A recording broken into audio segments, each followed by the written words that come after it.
Agora, uma coisa que eu trouxe para a pauta aqui, que eu acho que não pode passar sem discutir, porque ninguém percebeu esse coiso, tá?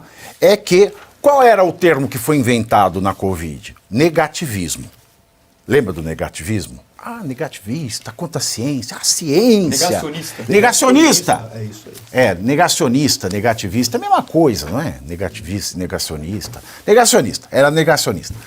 Então é negacionismo científico, e pipipipopopó, pipipipopopó, pipipipopopó. O Lula ia voltar, a ciência ia reinar absoluta, né? Ia voltar, ia ser o emblema da USP, né? Como é que é o emblema da USP, professor? Eu não lembro, é ciência...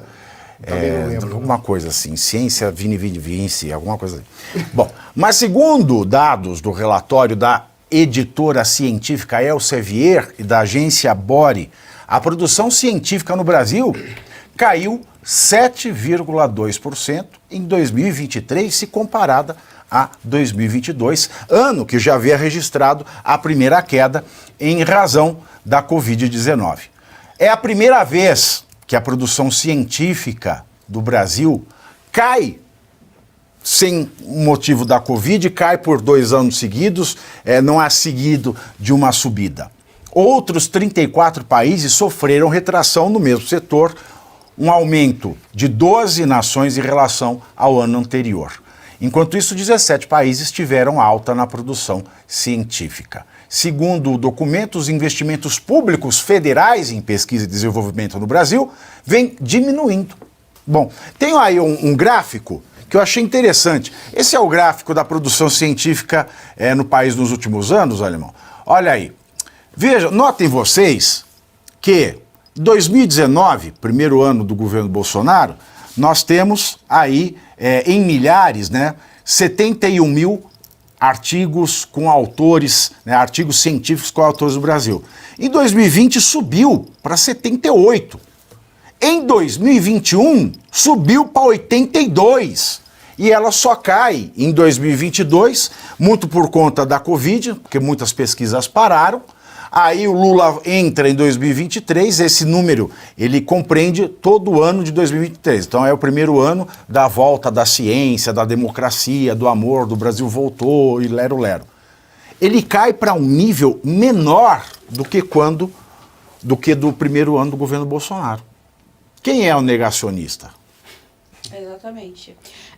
Primeiro que a produção científica no Brasil, de forma geral, é muito difícil de ser feita de maneira séria por conta do aparelhamento marxista que existem dentro dos institutos de pesquisa, né, e dentro das próprias universidades federais. Mas eu posso dizer que eu era aluna de mestrado durante a gestão bolsonarista e primeiro que a gente já pega uma universidade escateada, né, das gestões anteriores, das gestões petistas e tal, mas os recursos de bolsa, por exemplo, bolsa CNPq e CAPES, sempre chegavam, porque teve ainda essa conversa, né, durante Vamos ali... mudar o nome da CNPq. Para. CNPqP. Eu tenho um pouco de medo quando você fala essas coisas.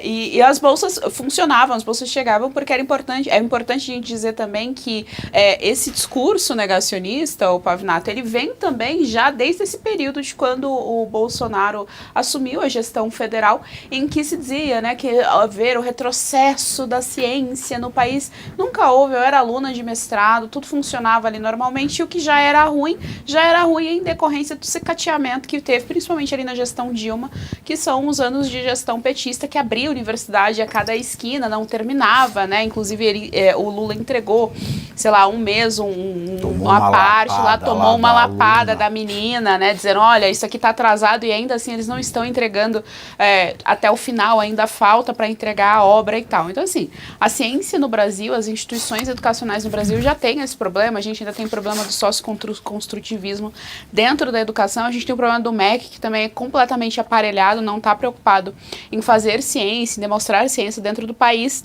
mas sim somente que esse meu ponto fazer proselitismo político. Então, embora tenha essa produção aí, essa produção em queda e tal, a gente tem que pensar que esses artigos científicos, principalmente da área de humanas, geralmente fazem um proselitismo político em relação à esquerda, em relação ao PT, em relação às políticas públicas do PT, que nem sempre, na esfera da realidade, se provam eficazes, né? Mas vem aí esses relatórios com esse selo de ciência, de pseudociência, e fala, não, isso é um dado da realidade, assim por diante, né? Então é perigoso esse campo científico quando a gente coloca PT e comprova, né? Não existe essa história de produção, nem sempre quer significar a qualidade, né? Mas no caso do PT, a gente não tem nem sequer a quantidade enfim, de artigos acadêmicos, de artigos científicos dentro de revistas científicas respeitadas. Luiz Arthur Nogueira, o número de pesquisa científica caiu, mas o dólar acabou de subir para 5,74. Que maravilha, hein? Que beleza.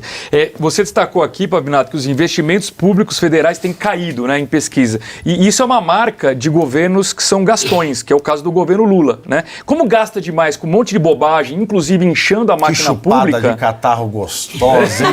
Nossa Senhora! O professor Soro está melhorando, isso que é importante. Estou melhorando, agora não é só estafa mental.